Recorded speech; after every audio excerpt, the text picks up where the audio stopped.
আসসালামু আলাইকুম বন্ধুরা, সবাই কেমন আছেন? আজ আমি হাজির হয়েছি একটি ভিডিও নিয়ে। সেটি হচ্ছে আমাদের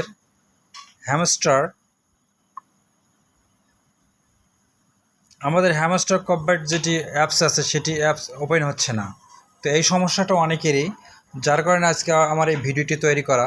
তো আমি আজ দেখিয়ে দেবো আপনি কিভাবে সেটি ঠিক করবেন।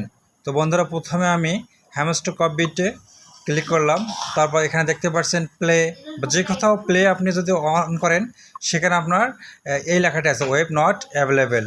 তো বন্ধুরা, আপনারা ঘাবড়াবেন না, কারণ এটি একটি সার্ভারের সমস্যা। হ্যামস্টার কব্যাট এটি একটা আপডেট চলছে, যার কারণে এই সমস্যাটি সবার দেখা দিচ্ছে বর্তমানে। তো বন্ধুরা, চিন্তার বিষয় নেই, চিন্তার কোনো কারণ নেই। এটা অবশ্যই তা হ্যামস্টার কব্যাটের ওয়েবসাইটের সমস্যা, সার্ভারের সমস্যা। ইনশাল্লাহ কয়েকদিনের মধ্যে এটা ঠিক হয়ে যাবে। তো ধন্যবাদ। আসসালামু আলাইকুম।